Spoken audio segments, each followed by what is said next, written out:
বন্ধুরা, ভারত ইসরায়েলের থেকে কিনতে চলেছে গোল্ডেন হরাইজন মিসাইল। ভারতের তৈরি করা ব্রহ্মোস মিসাইলের চেয়েও শক্তিশালী ইসরায়েলের এই গোল্ডেন হরাইজন মিসাইল। এটি একটি এয়ার লঞ্চ প্লাস্টিক মিসাইল যার রেঞ্জ হলো 2000 কিলোমিটার। চোখের পলকে ভূগ অবস্থায় থাকা যে কোনো জিনিসকে সেকেন্ডে তছনছ করে দিতে পারে এই মিসাইল। আপনারা জানেন, ভারতের প্রধানমন্ত্রী নরেন্দ্র মোদী ইসরায়েল সফরে গেছেন। এই ইসরায়েল সফরেই এই মিসাইল নিয়ে ভারত সরকারের সাথে ইসরায়েলের একটি চুক্তি স্বাক্ষর হতে চলেছে, যাতে ইসরায়েল ভারতকে এই মিসাইল দিতে চলেছে। ভারতের প্রতিবেশী দেশগুলো বেশিরভাগই ভারতের সাথে শত্রুতা করার চেষ্টা করে, আর এর মধ্যে পাকিস্তান ও চীন হচ্ছে সবথেকে বড় শত্রুতার দেশগুলির মধ্যে একটি, যারা দিনের পর দিন ভারতের বিপক্ষে কোনো না কোনো ষড়যন্ত্র করে চলেছে। এই মিসাইল ব্রহ্মোস মিসাইলের থেকেও অধিক দ্রুত নিজস্ব টার্গেটে আঘাত আনতে পারে। ব্রহ্মোস মিসাইলের স্পিড হলো ম্যাক 3, কিন্তু এই গোল্ডেন হরাইজন মিসাইলের স্পিড হলো ম্যাক 5, যেটি প্রমাণ করে এটি ব্রহ্মোস মিসাইলের থেকেও আরো বেশি শক্তিশালী। এই মিসাইলের রেঞ্জ হলো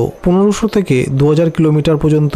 ভারত ইচ্ছে করলে পাকিস্তানের বায়ু সীমানায় না ঢুকে পাকিস্তানের গুরুত্বপূর্ণ জঙ্গি ঠিকানায় আঘাত আনতে পারে এই মিসাইলের দ্বারা। এই মিসাইল সুপারসনিক গতিতে র্যাডারকে এড়িয়ে তার লক্ষ্যবস্তুতে আঘাত আনতে সক্ষম। এখন ভারত এটা চাইছে যে ভারতের বিমান বাহিনীতে যাতে সুখোই 30 MKI ও মিরাজ যুদ্ধ বিমানের মতো যুদ্ধ বিমানগুলিতে এই মিসাইল স্থাপন করা যায়। এই নিয়ে ইসরায়েলের সাথেও কথা চলছে ভারতের। এটা বলা হচ্ছে যে এই মিসাইলে পারমাণবিক ওয়ারহেড লাগানো যেতে পারে, যেটি এটাকে আরো মারাত্মক করে তোলে। অপারেশন সিন্দুরের সময় ভারতীয় বিমান বাহিনী পাকিস্তানকে একটু উচিত শিক্ষা দিয়েছিল। ভারতীয় বিমান বাহিনী শুধু যে পাকিস্তান জঙ্গি ঠিকানায় আঘাত এনেছে তাই নয়, পাকিস্তানের সেনাবাহিনীকেও একটি উপযুক্ত জবাব দিয়েছে ভারত ইসরায়েলের থেকে এই মিসাইল পাওয়ার পর পাকিস্তানের অবস্থা আরো খারাপ হতে চলেছে। ভবিষ্যতে যদি পাকিস্তানের সাথে আবারও যুদ্ধ শুরু হয়, ভারতীয় সেনাবাহিনী এই ক্ষেপণাস্ত্রটি উৎক্ষেপণ করতে পারে এবং মুহূর্তের মধ্যে তার লক্ষ্যবস্তুকে ধ্বংস করতে পারে। এই ক্ষেপণাস্ত্রটি ভারত থেকে ইসলামাবাদ ও করাচিতে থাকা লক্ষ্যবস্তুতে আঘাত আনতে পারে। চীন ও পাকিস্তান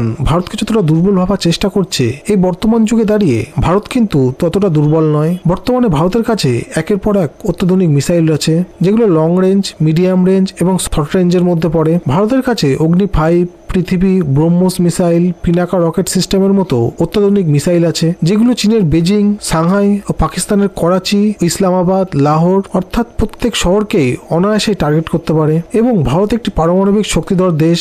ভারত চাইলে এই মিসাইলগুলোকে পারমাণবিক ওয়ারহেড প্রতিস্থাপন করে ব্যবহার করতে পারে। তো বন্ধুরা, আমাদের চ্যানেলে এরকমই আরো খবর পেতে চ্যানেলটিকে লাইক, শেয়ার ও সাবস্ক্রাইব করবেন। জয় হিন্দ।